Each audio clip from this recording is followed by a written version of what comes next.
Hey y'all, and welcome back to another episode of There's Danger Here. I'm Leilani, And I'm Sam. and this time we are going across the country. I know, I'm actually getting away from the West Coast for once. Okay. Okay, It's so fun over here on the West Coast, though. A we just have a lot of killers. bunch of devious minds over here. I Depressed people. Depressed people, it's horrible. Yeah, it's pretty bad. I know. I have a couple coming up that are out here that it's going to be Yeah. challenging for you. Although the East Coast people can be a little unhinged. Yeah, Too much stress. anywhere can. I know. I Anywhere know. can. I like just putting stereotypes on all the locations in the Let's world. just do it all. Yeah. Oh my goodness. Okay. Martha Elizabeth Moxley was born on August 30th, 1960 she grew up for the most part in Piedmont, California. Yes, I know I said the other coast. Just give me a second. Okay. With her parents, Dorothy, as well as an older brother, John, who was 4 years her senior. The Moxley family moved to town in 1974 to Bellhaven, a gated community in Greenwich, Connecticut. Oh, I'm See? very familiar with Greenwich, Connecticut. Yeah. According to All That's Interesting, quote, moving across the country did not faze the teenager. Voted best personality in middle school, she easily made new friends. A straight-A student and basketball player, Moxley seemed to have everything going for her, end quote.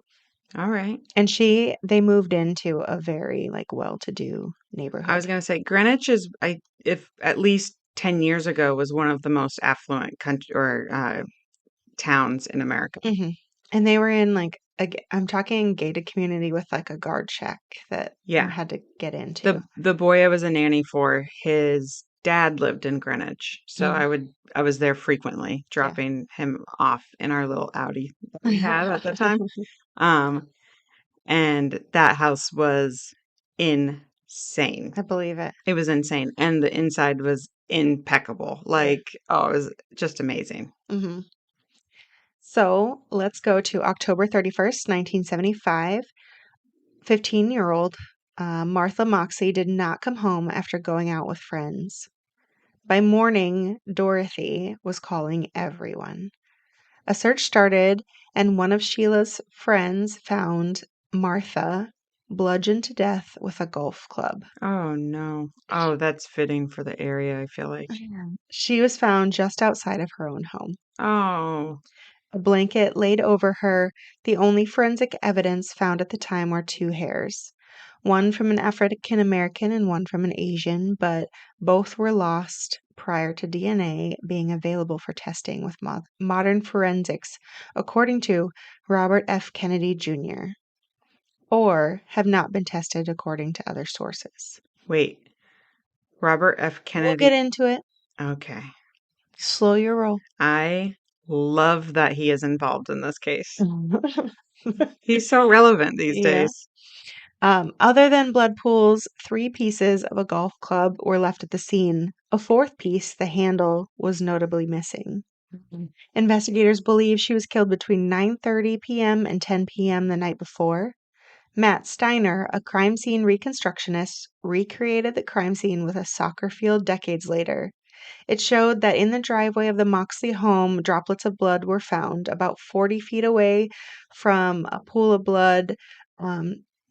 Was Martha suggesting, like, she was there at one period and then 40 feet away for another period. Hmm. So she had moved around, but then was like stagnant, likely during being beaten with this Right. golf club. And in that second area, next to one of the sections, so there was one of the golf club shafts. Okay. Again, it was 3 pieces. Right. Then on the other side of the driveway, about 25 feet away, was another section of the golf club. And finally, further down the road was the club head. Oh, wow. Yeah. They like destroyed that club. And it was a Tony Pena Lady 6-iron, matching a monogram set in the Skakel home, was what was recovered at the scene. However, the handle, again, never recovered. They never found it. From the site of the club head, she was dragged towards the wood line where she was found next to a large pine tree. Okay. So, they had the driveway and kind of an open area and then trees. Yeah. And so she was, like, drug into where the tree line would have been, so she wasn't laying in the She wasn't more just, like, open right area. there. Yeah. As a club head came from the Skakel home, father rushed and allowed it to be searched. Michael's one of the boys mm, that lived in the home. His pair of pants and shoes were found in the garbage of the Skakel house that night, and Martha's hair was also found with them. We'll get into all of this in a little Okay. bit. Don't worry, I know where your head's going. I know. Dr. Henry Lee, a medical examiner, reviewed the autopsy report, and based on the type and severity of wounds, Dr. Lee reports it to be a frenzy style killing. Imprints of the inner side of the club were found on the left side of her chin. So, I mean, yeah. And once the golf club head was broken off, the killer actually stabbed her from the left to the right through the neck, which ultimately killed her. With the golf club? Yeah. So the head had like broken Right. off of it, and yeah, they used Left, it. like, a sharp shaft, and hmm they oh yeah. my gosh. On November 4th, 1975, about 500 people gathered for her funeral. Oh, wow. I On mean, she was like a athlete, yeah, and yeah. on January 22nd, 1976, Rushton Skakel ended his family's cooperation with investigators. So, what happened that night? According to Mother Dorothy, Martha had stayed out late the weekend before and was originally grounded, but Dorothy decided to let her go out on the 30th. When she failed to make curfew, Dorothy started making calls, and one friend stated she was out with 17-year-old Tommy and 15-year-old Michael Skakel, their neighbors. The Skakel boys were nephews of Robert F. Kennedy's widow, Ethel Kennedy. Oh my gosh. So that just put it in the news more. Um, let's just put it out there now because of that notoriety affects things later on. Oh, for sure. So we'll see it. Anyway, Martha, along with friends Helen Hicks and Jeffrey Burns, went to the Skakel home at approximately 8:45 p.m. They listened to music in the car in the driveway, actually, instead of like in the house. And Martha is known to be like with the Skakel boys, and she's like sitting in between them in the back of the car.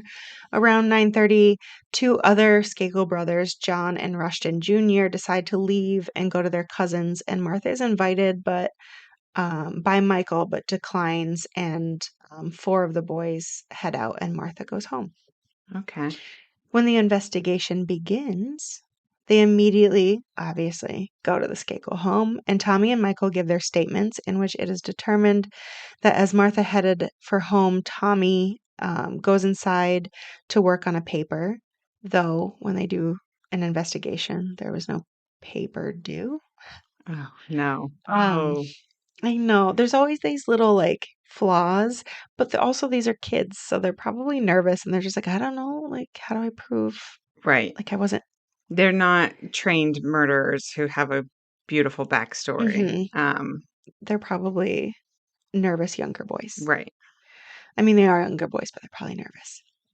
Then at 10 p.m., watches TV with their brand new live-in tutor, 23-year-old Ken Littleton. Oh, that speaks to the community. Yeah, who had moved in that morning, actually. Oh my Um, God. mhm. Ken was inside the house until 9:45 when the housekeeper asked him to check the perimeter of the house.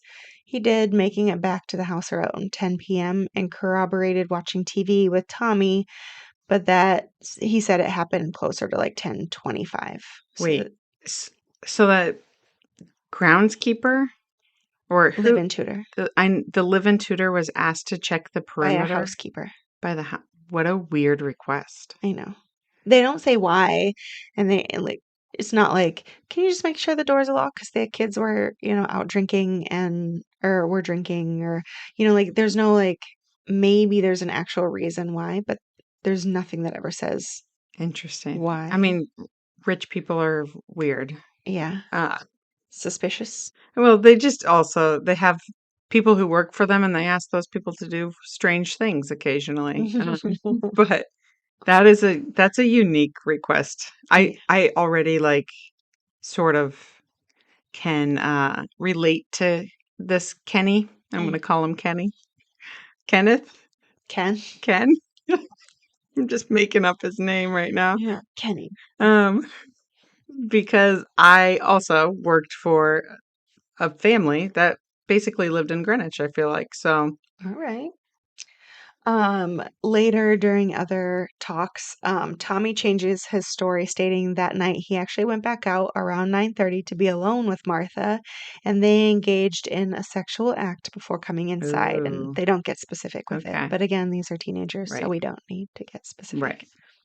Could have just been making out on the lawn. I Right. don't know. Between 11 and 11:30, Michael returns home from his car ride with John and Rushton Jr. and goes to bed. The alibis are vetted by the investigators and they move on pretty quickly. Next, investigators look at Ken Littleton, who again had just started working that Right. morning at the Skakels. When he was interrogated, his story did change a few times, and he was considered to have potential opportunity and access. However, Tommy reported being with him at the time Martha was most likely being murdered. What a nightmare. hmm Years later, during a look back at the case, Pat Brown, a criminal profiler, speaks about Ken Littleton, saying he displays similar traits to other known psychopaths. Oh In no. addition, he did fail a polygraph during the investigation. But even with that, we both know I don't trust polygraphs, so calm down. Maybe I don't identify with Ken so much. Yeah, yeah, maybe not. You definitely don't. But at the same time, I do have to say, we like he probably interviewed for this tutor job, hmm probably lied. hmm A lot of people lie when they're getting interviewed to get the jobs that they want, Yeah, right? And now the first day you start, you have the police asking you questions about who you are, what you're doing there. yeah, And you're like, okay, I have my boss who just gave me a place to live and I'm staying with them and I've left everything behind depending on where he's from. And now I have to tell them the truth that maybe I'm not good at math or yeah, like, I'm actually not. I didn't go to MIT the way I just told my bosses that I did. yeah. Whatever it is, which would be pretty embarrassing. That would be. Um, so again, I've talked about why I don't trust polygraphs before. I took a polygraph in order to get a job in Washington, and my baseline questions couldn't even be established. I was told I showed deception with my name, which can be verified on my birth certificate and by any members of my family. So from that point on, there's no way to determine a truth or a lie. So if you can't have your baseline questions established, and that could just be like nervousness or like part of it, they were like, oh, you could hear somebody else's conversation. So it affected the way your brain was working. So if you can't establish baseline, you're not like nothing else is conclusive Right. on this. So Right. if that happened to him, like we don't, he's probably under duress, like you said. Now he's got all these things and he's like, oh shit, like what do I do? Like you're gonna fail the polygraph. Yeah. I don't care. So Ken was considered one of the top suspects for a long time, but there was burden of proof, and at the time there was none. Throughout the investigation, over 200 people were questioned, but nothing came of it. 200 people. I mean, I guess, I mean, they went big for this, so yeah. they wanted to make sure that they were getting it down, I Yeah. guess. So, I mean, when it's rich people, like paying the taxes of the police force and they get to have all the cool toys and all the fun things, you got to make sure that you're like delivering on the promises that you're making. yeah, that's fair. In April 1976, Ken was not welcome in the Skakel home after police on Nantucket Island arrested him for burglary and cocaine use. Oh, Ken. Man, I regret ever saying I identify with this No, I man. like it. This is funny. Oh, God. Uh, I mean, there's a little bit, I guess. I've never burglarized a place before, but I yeah. can relate on other things, I guess, maybe. Oh, shit. Ken's ex-wife, Mary, who was married to him from 1983 to 1990, said that she met him in Florida and the two married quickly. She knew nothing of what had happened in Connecticut, only that he left after an alcohol-related issue. After getting married, the couple moved to Ottawa. She maintains that she didn't know anything of the murder of Martha until after the couple divorced, and Ken's drinking began to ramp up, and he became more and more unstable. Eventually, the drinking led to a complete psychotic break, at which time he called and threatened to kill her. Oh, gosh. hmm John Moxley went to see Ken in Boston. He wanted to know about the murder, to know why he couldn't clear his name, but after a long conversation with him, he just believes that Ken got caught up in the mess of the investigation and it just took a toll on him. I believe that. hmm I do. I definitely believe that. I trust my little side story that he lied to get the job that he got, and then the day the police come knocking on his door the day after he starts, he goes, "Oh, shit. Yeah, this is not Everyone's gonna find out. I good. am lying to all Yeah, of these people." potentially. In 1990, so nothing happens for many, many years. We fast forward all the way to Yeah. 1990. Forensics is now better posed to determine the killer, yet still nothing was found at this time until Dominic Dunn, a reporter, received a leaked report from the Sutton Associates, which is a private firm, who wrote a report on how exposed the two Skakel boys were. So they literally were hired by Rushton, the father, Mhm. and was like, well, based on the information given by the boys and like the investigation, how does it make them look? And I really feel like this was like a rich person play, but it backfired exponentially on Oh, them. no.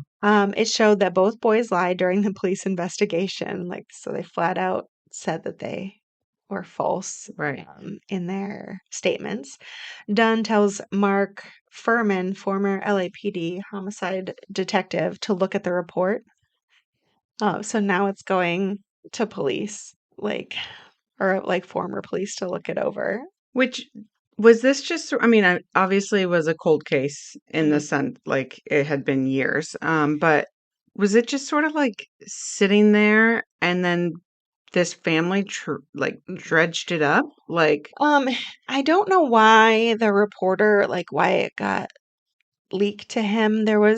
They had some like weird explanation of other things that the reporter was into, and then they were like, "Oh, well, if you saw this, look at this kind of a right, situation." But I didn't write that down and like because it didn't play into this investigation specifically. But yeah, that was kind of the reason is like, A led to B, and right. that's kind of how it led to him so many years later. Interesting. hmm Tommy had reported some sort of sexual contact with Martha, in which, again, it sounds like they really just made out. Michael said that later in the night he went to Martha's home and threw rocks at her window. And when she didn't come out, he masturbated right there in the trees outside her window before Oh, going these home. boys were like wrapped up into Martha, man. Yeah, there are like other reports that they think that Michael was jealous because Martha would always like kind of poo poo his advances, even though they were closer in age, and would kind of lean towards Tommy. Even, he's a few Right, years older and it right. kind of irritated Michael. But there's just, that feels like high school drama where they're like, oh, he definitely was mad because he, She was into his older brother. yeah, Like, without having, I don't know, burden of proof. yeah. Though there is a little bit, we'll get into it pretty soon. So back in 1978, Michael was arrested for a DUI, and instead of going to jail because he's rich, he went to a rehab facility in Oh, Enola. is that what the newspapers reported? Because he's rich. Oh, I'm saying that. I'm saying I would have gone to jail. Yeah. I mean, 1978 was a little bit of a different time, but still, I think the money probably was helpful. The connections to the Kennedys had probably definitely a lot of pull in the 70s. hmm There, he talked with many others, including George Coleman, an addict who reported that Michael admitted to beating Martha to death with a golf club. He alleged Michael confessed to him, saying, quote, "I'm going to get away with murder. I'm a Kennedy," end quote. Exactly. Could write this myself. He informed police of this. Later, however, he recants his statement, stating he heard the confession while on heroin. Oh, God. Still, things take time to move, and it isn't until a special grand jury was appointed to investigate Martha's death in 1998 that a ball finally actually started rolling.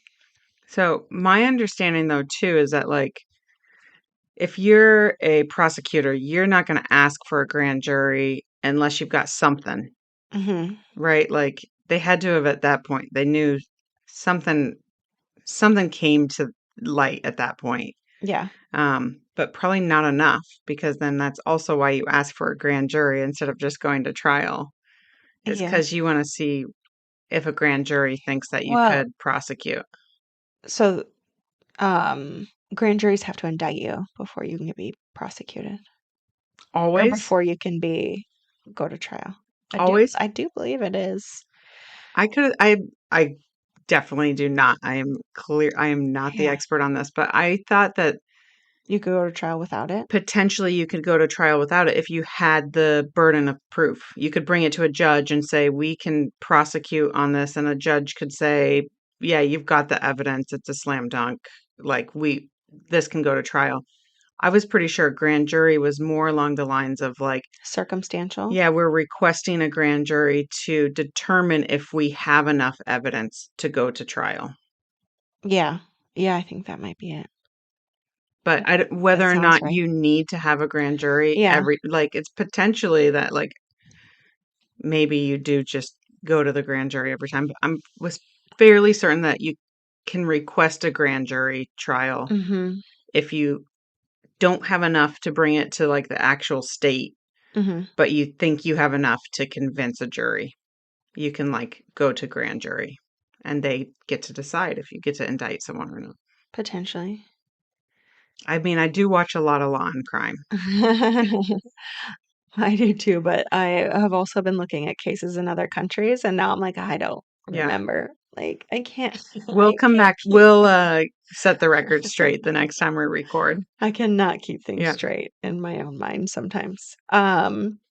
Which is why I write everything down that I'm going to talk about. that's fair. Because otherwise I'd be That's like, fair. what was I going to say again? I knew this 2 minutes Yeah. ago. So in 2000, when Michael Skakel was arrested it was in 2000 when he was arrested for Martha's murder.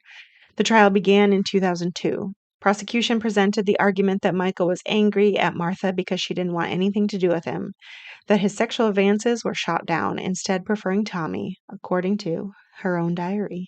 Oh. Per her entries, starting a month prior to her murder, quote, when driving in Tom's car, and I was practically sitting on Tom's lap, he kept putting his hand on my knee, end quote. Oh my God. A couple other quotes that she has from there. Quote, he kept doing stuff like that. Jesus, if Peter ever found out, I would be dead. I think Jackie really likes Michael, and I think maybe he likes her. Maybe because he was drunk, but I don't know, end Oh quote. my And gosh. October 4th, 1975, she wrote, quote, I went to a party.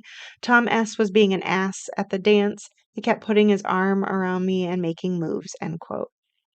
Um, so it just sounds like teenage stuff. But I will also mention that there are articles that say that um, I don't there was, like, the mother's not in the Rushton home. I don't remember if she died or just they divorced and he had the kids, but I don't think she was there, and he was, working quite a bit, so that home ended up the Skakel home ended up kind of as, like, the party place Yeah, where the kids could go and drink, and there weren't repercussions for it. Um Offshoot, sorry. that's fine. Another diary thing said, quote, Michael was totally out of it, that he was being a real asshole in his actions and words. He kept telling me that I was leading Tom on when I don't like him, except as a friend. I said, well, how about you and Jackie? You kept telling me that you don't like her and you're all over her. He doesn't understand that he can be nice to her without hanging all over her. Michael jumps to conclusions. I can't be friends with Tom just because I talk to him. It doesn't mean I like him. I really have to stop going over there. End quote. Did you have a diary as a teenager? Not as a teenager. I think I quit when I was probably elementary or maybe middle school. But Oh my I gosh. feel like once I actually hit the full teenage age, I was done with it. Oh, I kept one. I think I got even more entrenched the older I got, up until like college years.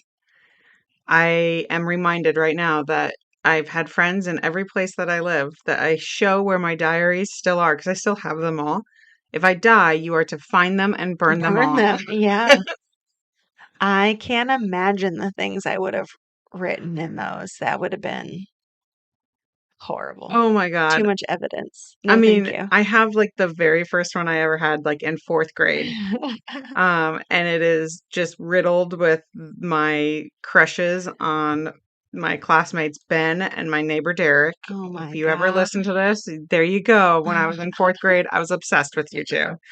Um, but then they like evolve and they are like, man, yeah, they need to be burned. Yeah, I believe that. No, I guess, confessions or diaries would have gone to actual letters to my uncle. I used to write to him when he was in prison, from the time I was young, like young elementary school, because I remember I sent him once a penny that was like color changed. I sent him because I had one and they had done an experiment in school Uh-huh. and it changed it. And so I sent it to him, not realizing that in a prison They're gonna you can't take get it. that. Yeah.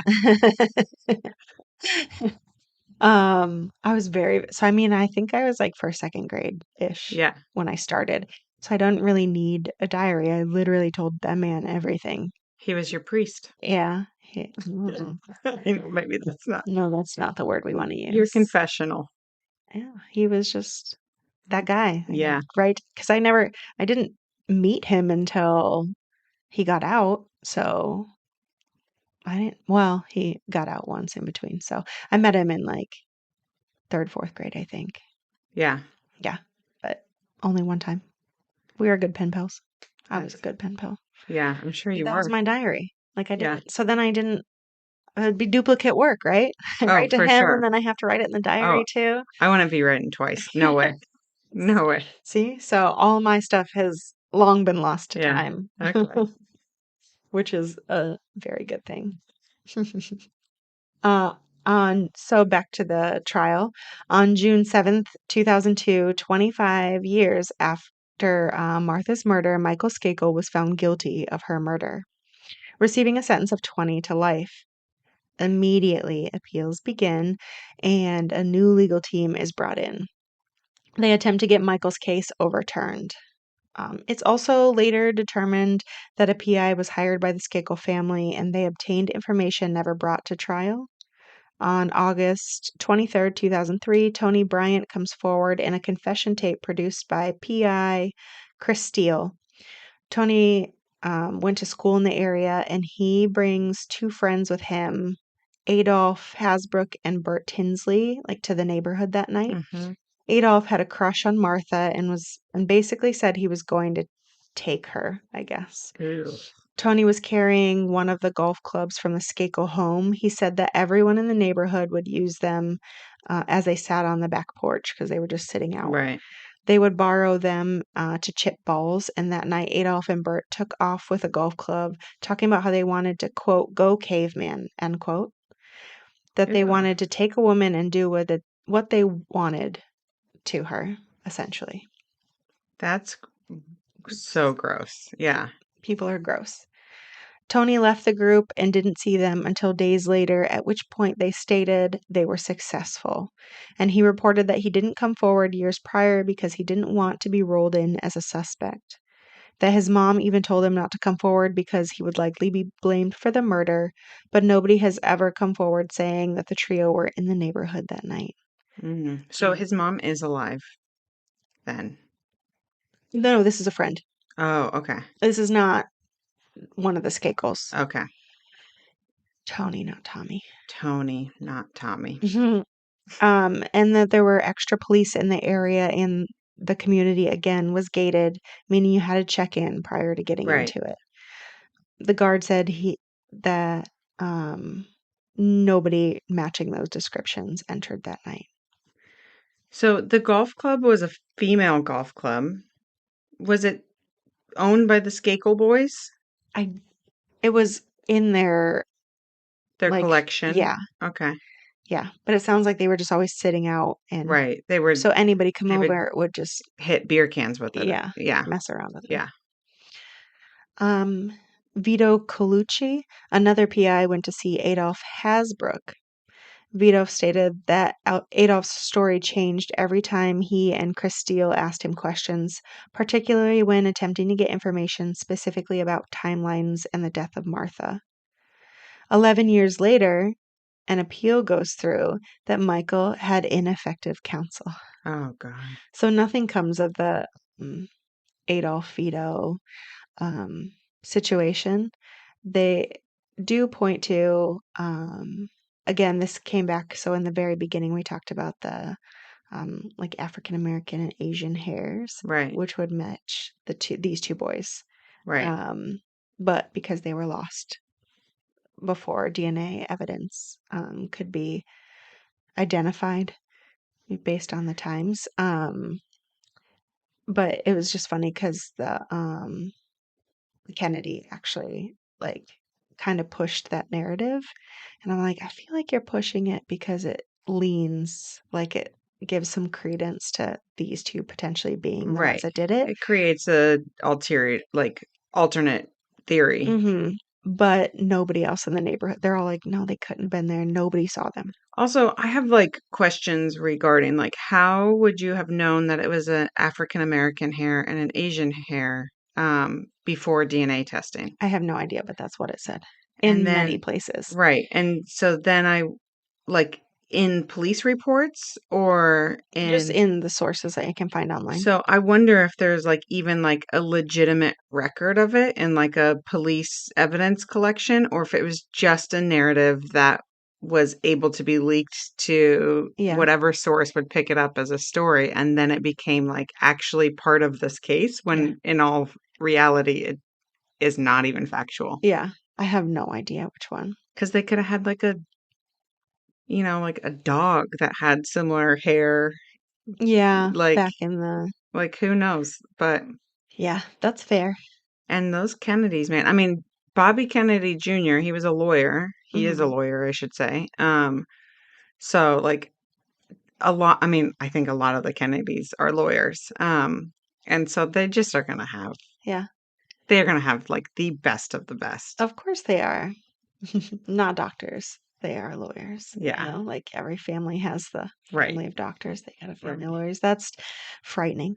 Um, the Kennedys do say though that they're like the Skakels and the Kennedys weren't really that close, and that they actually were on different political sides. So they were never like they were like, I mean, like we knew of them, but we didn't really Yeah, do that's anything with what you them. would say. You would definitely distance yourself from the family who has two murdering boys in it. Do not get conspiracy theorist on me, I mean, it's please. not a conspiracy. It's like so like right they're they're politicians. Everything's a Listen, conspiracy in politics. before we get sued, we don't actually know. Thank you. You're right. And I love the Kennedys. So, yeah. Don't get me wrong. I love the Kennedys. Bobby Jr. is a unique individual Yeah. who I will leave it at that. But Yeah. Bobby Sr. was an incredible man. Mm.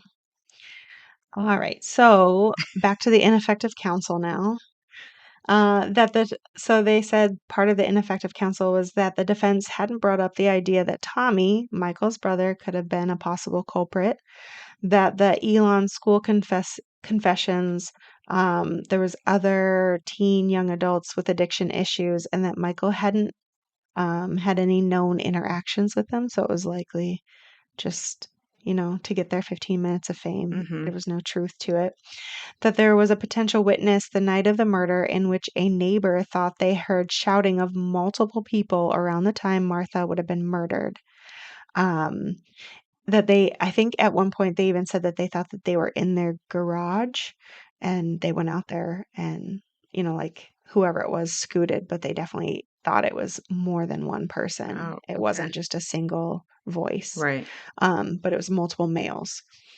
And the Skakel and the Moxley's property they weren't like side by side neighbors. They were like across the street neighbors, Okay.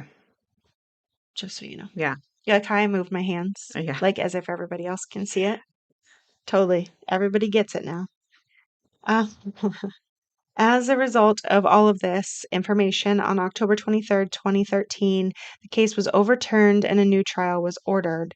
On November 11th, Michael was released on $1 million bail. In 2016, the state Supreme Court reinstated the convictions, but then again in 2018, the decision was reversed, Oh my God. vacated by the Connecticut Supreme Court ordering a new trial. On January 7th, 2019, the most recent decision was upheld, so that reversal was upheld. In 2020, the chief of state's attorney declined to prosecute Michael Skakel again. Oh my gosh. I know that's a lot. It is a lot. That's so much back and forth, too. And you're like, I feel like on both sides it's hard, right? So if Michael didn't do it, here's this man just being thrown Right. back and forth in this situation, like, am I guilty? Am I not guilty? Am I going to prison? He was in prison for a Right. while. And then the Moxleys definitely want their justice for their daughter, which R- is fair. And based on all the reports I could find and from the mother herself, she definitely believes it's Michael. And I don't Okay. know if it's just because, it was presented in trial that way and you start to hear all this stuff and then he gets convicted and you're like, yep, in Yeah. my head, he's 100% guilty. Um, so that's got to be difficult. Then now the sentence gets Oh, vacated you and you're, just constantly be getting like your trauma torn back open every yeah, every few years. yeah, every time this happens. Also, if he is guilty, not to say that it's like he is fortunate because he gets to live a lot of his life outside Outside. of bars, but still the reality of living in that court system and like never knowing when the next person who knocks on your door might be someone saying, actually, we changed our mind again, Yeah, would be a little bit of a hell. Like it's yeah, a punishment in itself if he is guilty. Like yeah. he's never going to be able to live a life until you reach the point where they say this is no longer something we can Mhm. bring to court. Yeah, and I have to say, like, this case, when you look at it, because there's a couple documentaries on it and a lot of news articles because of the Kennedy relation to Right. everything, because everything starts with Kennedy's nephew, you know. Of course. So, but if that's really all the information they have, I am surprised that they got a prosecution out of this and a conviction. Because I'm like, he seems like one of the least likely to be able to do it, considering he was with two of his other brothers at the time that the murder was supposed to have happened in a car, not in the neighborhood. Right. And, they say that, like, I mean, now I'm believing the evidence that I don't even know how it exists, but the hairs, but like, Yeah, how many times, and it's not a lot, I can count on one hand, but like, I have ridden in the trunk of my friend's car before. Like, I would imagine in a gated community, they weren't checking the trunks of cars as people were driving in. These potentially teenage boys were like, thought that was hilarious that they were yeah, hiding in the trunk of the car. And then they show up to this house party like, surprise. And yeah, there's now these two individuals who are not accounted for on their guest log. Like, yeah. And so, I don't even know if they like officially logged anybody in or they just kind of, checked people out before they came in. Um, But also, this is like Halloween time. I bet you it's, October 30th. I bet you there was a ton of parties in the oh, area. for sure. You're telling me that you remember every single kid that rolled through. If there was a car and it's jam packed with like 10 kids or whatever, and you're just like, just go through. Like, I know where Yeah, you're going, just go through. You're not going to keep accountability of every single name there. So who's to say that they didn't get into that area? right. And how big are these gates and walls? Like, can they just hop it? Is it like a 4-foot fence? And they're like, oh, let's just go over without going through the guard check. Right. You And know? there's not cameras, there's Yeah. not like at that point there's Especially no them. Yeah. CCTV. Yeah. And so I think it's just hard without knowing all of the finer details to even be able to try and figure out what happened. And where did this blanket come from? Where Right. did it come from? There's nothing that I have ever found that tells us where the stupid blanket came from because she's covered. Right. Okay. Where did that? So we investigated the the golf club we found, but where did the blanket come from? Was it also from the Skakel's house? Because that feels a little more suspicious. Did it come from somewhere else? Do we even know? Is it her own blanket? Like, Yeah. and so there's all these little pieces that obviously we don't know without having the police reports and being able to find those fine details. Even then, I'm sure we might be a little lost, but there's all the little pieces that we don't know. And the neighborhood looks a lot different. So even they had like a reporter that went through the neighborhood, and the Moxley home's not there anymore. It's different, but you look at the community and if it's the same kind of like gated that it was like now that it is then, literally it looks like you can step over a little brick wall. Right. I And mean, so I'm like, how how gated is this right. gated? You know what I mean? And so that just there's a lot of plot holes to this, and to say that Michael did it 100%, I don't think you can, especially I'm telling you that timeline's pretty tight with being with his brothers, and his two older brothers are never like the Rushton Jr. and the other one are never really brought into it as Yeah. even viable suspects. I'm like, were they just discounted? Like, they also live in the home. You're already looking at two of the other boys, but nobody ever mentions the other two. And I'm like, why? And let's not forget Ken. Yes, and Ken. And Ken is a suspect. Like, he was always a suspect. I mean, Martha's brother thinks that he didn't do it, but he could have just been a good liar. We don't know. Right. We have no idea. There are so many There's variables. there's so many independent, like, Yeah. different bodies that are involved in these neighborhoods, which actually really complicates things like this when Hmm. they're being investigated, is like there's so many additional outside people who are involved in homes that require staff, like, Hmm. that it turns into a game of Clue. Yeah, and again, we don't have all the investigation reports, so who else did they talk to? What else happened?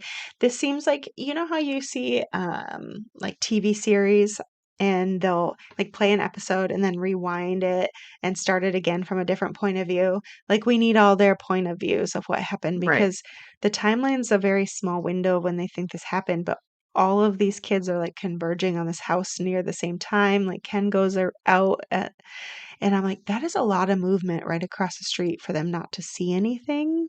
Yeah. I'm like, but it's just, again, there's no CCTV. I'm sure they don't have ring cameras at that time, so they're not picking up anything. So it's just, it's a lot. There's a lot of missing stuff that I'm just surprised that they got the conviction to begin with. Yeah. I'm surprised they even went after him. Yeah, there's too many, like, even just from my knowledge of golfers Oh no. too. But, like, I mean, they clearly weren't these boys' clubs, but, Mhm. like, it just feels off to me that the club would be broken into 3 pieces if it was your own club. Yeah. Like, there's something about that, like, I know my partner, he would never break his club regardless of what he did with it. Like, there's just something about it. It's like an added part of your body that you wouldn't just go break. Yeah. I don't know if they were avid golfers, but I would assume they are, given the location they live in. Yeah. So in January 2024, Michael filed a lawsuit against Greenwich, uh, in which it alleges that the police department and investigators, quote, conspired, assisted, and or otherwise acted jointly and or in concert with one or more of each of the aforementioned others to violate Mr. Skakel's rights.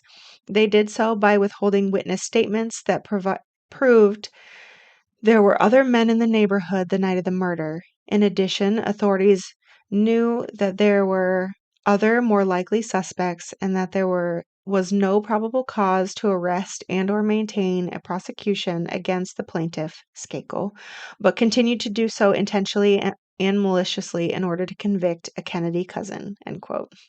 Wow. That makes me even like,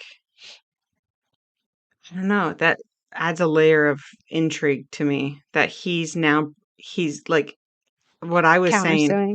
Yeah, it's like you've been distressed over this your whole life. Like, you've been pursued about it, and like it feels like now it's finally in the back trails of your history. Like, was it the Supreme Court ruling that finally said, like, we're upholding this, or The state supreme, yeah. the state supreme.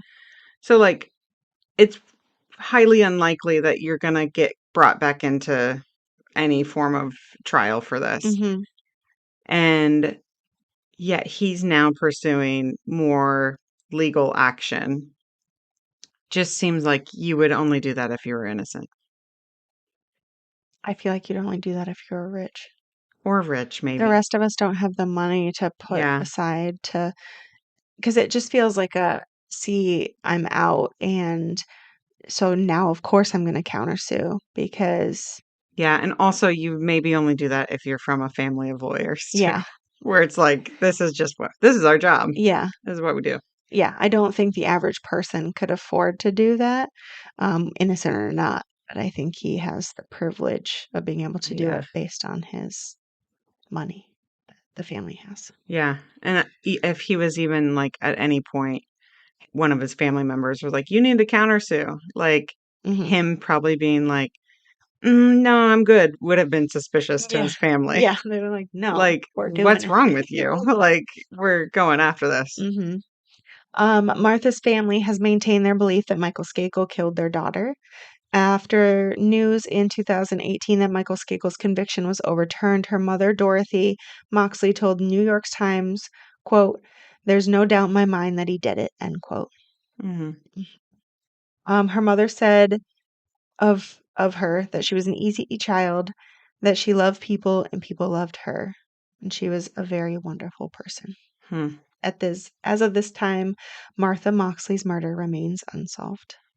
Man, I don't believe Michael did it either. See, I know everybody, so all of the, if you look at like news reports and like document, they all kind of lean towards the Michael is guilty. And I'm like, I oddly enough lean kind of the other way What where, does Reddit say about oh my God, I do not read Reddit. I have no idea. I have no idea. I would never know. it? Um, I don't subscribe to Reddit I threads. know. But I just thought it was so weird because I'm like, oh, if everybody thinks he did it, like that's kind of what got me diving into this.